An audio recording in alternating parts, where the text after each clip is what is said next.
Il n'est pas rare de voir le dynamisme, le sourire, la légèreté être opposés à l'honnêteté dans la reconquête amoureuse. Vous allez voir que ce débat traite énormément, voire quasi exclusivement de communication. On formule tout ça ensemble et ça commence juste après le générique.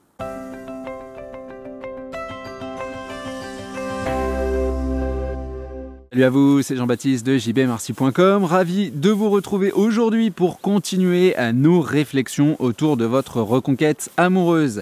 Cette semaine, gros plan sur le débat qui reste sans doute le débat le plus présent dans la reconquête amoureuse et plus précisément dans la communication avec son ex, à savoir, et que ce soit formulé à travers des questions ou des doutes, mais cette opposition entre le dynamisme, le sourire, la légèreté, ce que représente le système crise et ce qui est largement diffusé sur cette chaîne, et puis un principe qui serait fait, selon les détracteurs donc de la légèreté, de plus d'honnêteté.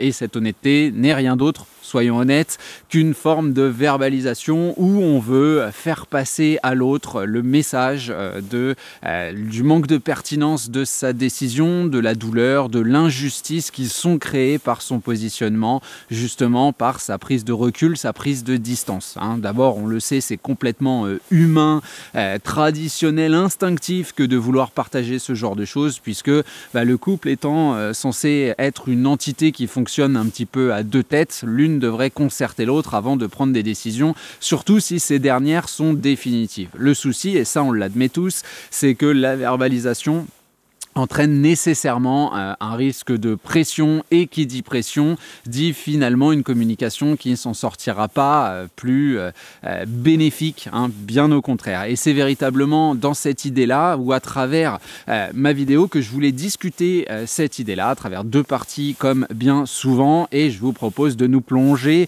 dès maintenant dans la première. La première des idées, c'est ce que j'appelle l'affaiblissement des culpabilités.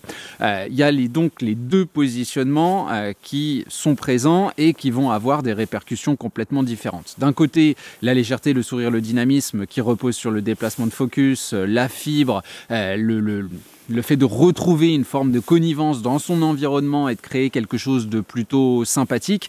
Et de l'autre côté, donc, les fameuses lettres, les grandes déclarations, grandes ou petites, le fait de vouloir faire prendre conscience à l'autre, que ce soit à travers de belles citations, de beaux textes, l'intervention extérieure de je ne sais qui, des amis, des proches ou je ne sais quoi. Et d'ailleurs, idée qui est largement aujourd'hui, entre guillemets, sponsorisée, par exemple, par les psychologues, on va pas se mentir, dans ce genre de situation, on va faire appel à tout un tas de ressources. Je suis beaucoup de gens en coaching qui ont déjà fait appel à des psychologues, et il n'est pas rare qu'on leur dise voilà, ce serait bien que toi tu te délivres du poids de cette douleur, que tu dises vraiment ce que tu ressens et ce que tu penses à ton ex, parce que cette situation, notamment quand on est imbriqué, quand on est lancé dans le système crise, dans tout ce genre de choses, dans le non-dit, ça peut être extrêmement pesant. Et là on a une intervention extérieure qui nous dit ce serait bien que tu t'en délivres, ce serait bien que tu le partages, ce serait bien, et effectivement ce serait un fardeau en moins sur les épaules, et il y aurait cette impression de crever l'abcès. Le souci, c'est que, et si on est très factuel,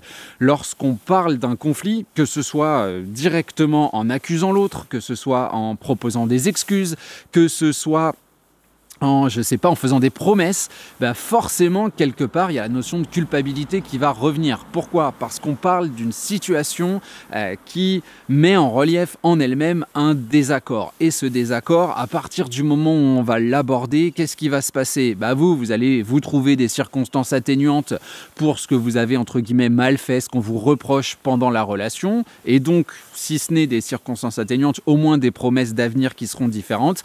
Et du côté de la personne que vous avez face à vous, on va avoir des justifications du choix et de l'impossibilité de changer ce choix. Donc on va être simplement dans la prolongation du conflit. Alors attention, un conflit, c'est des personnes qui ne sont pas d'accord, c'est pas forcément quelque chose de violent, d'âpre, etc.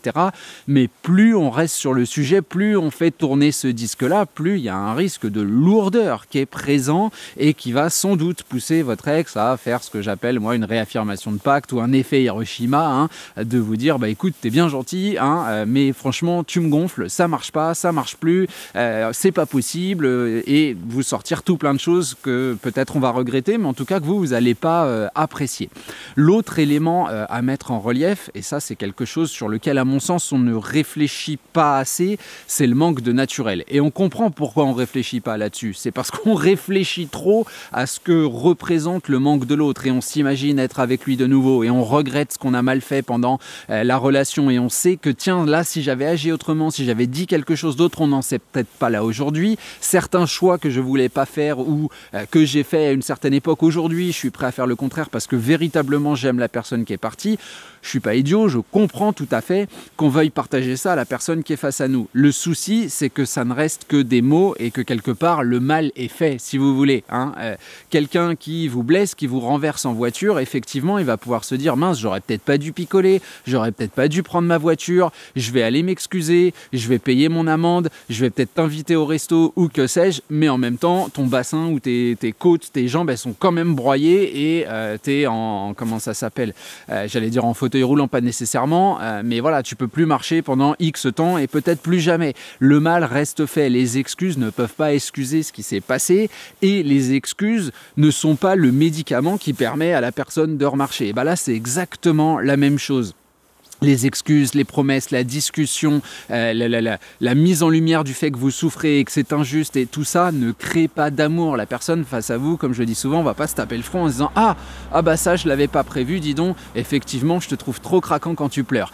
Non, la culpabilité de la personne que vous avez face à vous, qu'on l'accepte pas, parce qu'il y a aussi la notion d'ego qui est présente et qui vous fait un petit peu chasser toutes ces idées de naturel, de dynamisme, de sourire. Je l'entends évidemment totalement, mais cette idée justement de s'opposer à tout ça, bah, ça ne va pas créer une énergie positive entre les personnes qui sont l'une face à l'autre. Et demandez-vous de quelle personne est-ce que vous vous rapprochez. Il y a quand même plus de chances, et là je pense qu'intellectuellement il n'y a pas besoin de sortir de Saint-Cyr, qu'on se rapproche de gens qui effectivement ont des points communs avec nous, sont capables de les mettre en relief, sont capables de sourire, sont capables de ne pas nous prendre la tête avec les disparités qui existent entre nous, plutôt que les personnes qui reviennent sans cesse, soit donc avec des excuses, des reproches ou je ne sais quoi, mais reparler de ces disparités, les sortir du four à micro-ondes et montrer regarde ce qui existe entre nous et ce qu'on pourrait faire.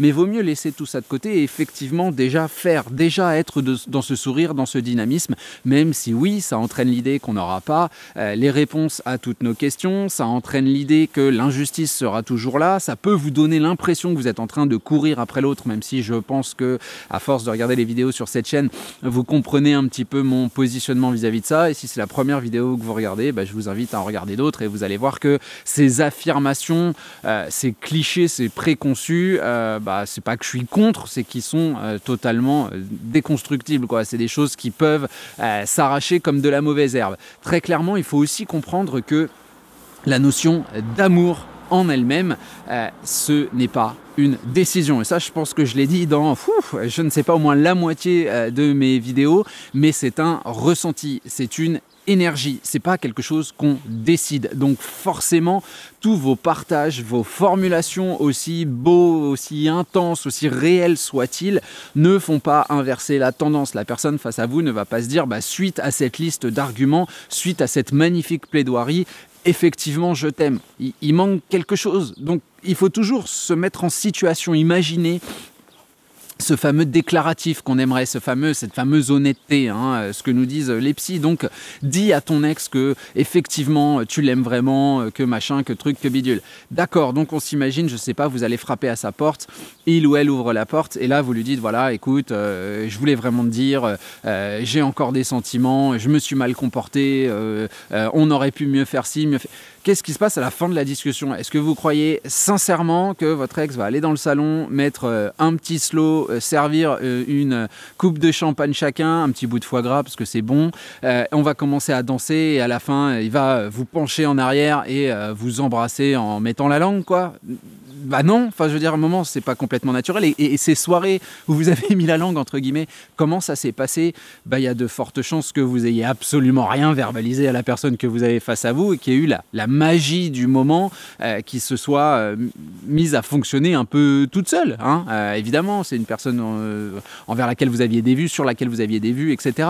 Mais c'est l'environnement, c'est ce qui s'est passé, c'est les actions, c'est l'énergie qui a créé ce rapprochement-là. D'ailleurs, beaucoup de gens me disent, ouais, effectivement, quand on s'est mis ensemble, bah, ça s'est un peu fait tout seul, ça s'est fait de manière naturelle. La verbalisation et le naturel, c'est pas le contraire l'un de l'autre, mais presque, en fait, à bien y réfléchir. Et c'est là que, moi, je trouve, tire toute sa force, le point de vue, le côté, si vous voulez, du sourire, de la légèreté, du dynamisme vis-à-vis de la verbalisation et donc de cette fameuse honnêteté avec laquelle on me bassine tous les jours, parce qu'il n'est pas question d'être malhonnête, il est juste pas question de mettre des mots sur ce qu'on ressent pour pas mettre la pression à la personne qu'on a face à nous. C'est une grosse différence, ça fait même partie de l'empathie intellectuelle, se dire que ce que je dis peut avoir des conséquences sur la personne que j'ai face à moi et la pousser à s'éloigner de moi, je vois pas en quoi finalement ce serait malhonnête. Et puis il y a autre chose à mettre en relief, c'est le possible plaisir qu'on peut tirer de cette démarche-là. Combien de personnes je vois au quotidien utiliser le système crise, s'envoyer des messages les uns les autres entre ex évidemment, afficher de grands sourires, réussir à plaisanter, à entrer dans des délires, etc. Des fois, parfois, moi je les lis ces communications, on a l'impression de voir deux gamins de 15 ans, mais je trouve ça absolument génial. C'est quand même beaucoup plus sympa que de se dire on va se voir devant un café, on s'assoit chacun à une table, on se regarde, on fronce les sourcils et là boum, c'est une bataille d'arguments quoi. Et il y en a un des deux qui pleure et à la fin chacun rentre chez soi complètement déçu. Je vois pas comment on mène une reconquête amoureuse là-dessus. La deuxième idée que je voulais discuter avec vous, c'est le principe de mimétisme, qui est quelque chose qui est excessivement présent dans la communication humaine. Et comme on vient de le conclure, si on a envie d'avoir ce sourire réciproque, cette idée de communication possible, puisqu'on est dans le non-dit, puisqu'on est dans le déplacement de focus, puisqu'on laisse le conflit de côté, il faut s'y mettre, j'ai envie de dire. Et ce truc de mimétisme, c'est quelque chose que vous voyez tous les jours. Je veux dire, essayez demain, si vous allez bosser la semaine prochaine ou après les fêtes, je m'en moque un petit peu, mais essayez d'aller au boulot ou que vous alliez d'ailleurs en vous disant voilà, aujourd'hui c'est très simple, je vais me donner peut-être toute la matinée ou toute la journée, ou tant mieux, mais pour sourire absolument à tout le monde et essayer d'avoir un mot sympa, essayer d'avoir juste pour voir. Et vous allez voir que dans 80-90% des cas, les gens, qu'est-ce qu'ils font? Ils font comme vous. Eux aussi commencent à sourire, eux aussi vont commencer à raconter un truc marrant, eux aussi vont être plus détendus. C'est une décision, cette idée-là, mais c'est une décision qu'on calque aussi sur notre environnement. Et c'est pas complètement idiot de se dire que si on commence à utiliser ça dans sa communication vis-à-vis de son ex, alors bien évidemment, il y a un curseur de méfiance, bien évidemment, il y a du questionnement chez votre ex, notamment si on était dans un conflit relativement violent, mais au bout d'un moment, il y a quand même cette tendance à légitimer votre communication à travers la simple croyance que vous êtes vraiment devenu un peu plus cool, un peu plus sympa, que vous avez un peu ouvert les yeux, etc. Et puis surtout que vous le ou la bassinez pas avec la rupture amoureuse et la volonté de mener une reconquête amoureuse. Et ce principe de mimétisme, c'est quelque chose qu'on voit très très très simplement. Au contraire, si vous décidez le lendemain d'arriver au boulot en faisant la gueule, il y a des chances que vos collègues vous parlent beaucoup moins ou de manière beaucoup moins ouverte. Et je sais que ça paraît très simple comme ça, mais pourtant quand on est confronté à sa propre communication, le nez dans le guidon face à son ex, moi je vois des communications qui partent complètement en cacahuète et c'est pas un reproche, c'est complètement intellectuellement justifié. Mais évidemment, ça ne fait pas avancer le schmilblick quand on reproche des choses à l'autre alors qu'on sentait qu'il y avait des possibilités communicationnelles, si vous voulez. Et je sais que c'est dur parce qu'on aime la personne qu'on a face à nous et merde, on aimerait le secouer ou la secouer pour qu'il se réveille, pour qu'il ou elle comprenne enfin que ça, j'entends bien. Mais faites plutôt preuve de cette idée qui permettrait au mimétisme de prendre place, à savoir du sourire, du dynamisme, ce genre de choses. L'idée, c'est de se demander si on se fie à ce précepte de mimétisme, ce qui se passerait si, vous le savez, la logique inversée, qu'est-ce qui se passe si je viens voir mon ex et que je ne lui parle que de rupture? Qu'est-ce que ça peut donner? Est-ce que si on met en place l'idée, la théorie selon laquelle la personne va adopter la même attitude que moi, en tout cas dans les grandes lignes, si moi je viens en lui déballant mes sentiments, lui expliquant que je l'aime encore, que la vie sans lui, sans elle est très difficile, qu'il faudrait reconsidérer sa position, etc. Vous me direz, le mimétisme, c'est de faire pareil. Oui, mais il n'y a rien qui nous dit que l'étendue de ses sentiments sont les mêmes, et puis il y a quand même des chances que ce soit même l'inverse, puisqu'il ou elle a décidé de la rupture amoureuse. Donc si on vient avec cette idée de coercition intellectuelle, il y a des chances que face à nous, il y ait une défense à cette coercition intellectuelle qui soit le renvoi de la balle et la réaffirmation du pacte. Donc finalement, à bien réfléchir, on s'aperçoit qu'on a beaucoup plus de chances d'avancer dans quelque chose de positif avec effectivement ce sourire et ce dynamisme qu'avec cette fameuse honnêteté dont je suis, autant souvent, j'allais dire victime, non, mais qu'on me rabâche comme si on était en train de construire quelque chose. Alors, et ce qui est plutôt marrant, c'est qu'en fait, s'il y a une vision stratégique, c'est plutôt celle de l'honnêteté, parce que le sourire, le dynamisme, c'est pas quelque chose qu'on veut utiliser simplement en termes de communication, c'est vraiment une façon de vivre plus que la reconquête amoureuse, c'est une façon de vivre les choses.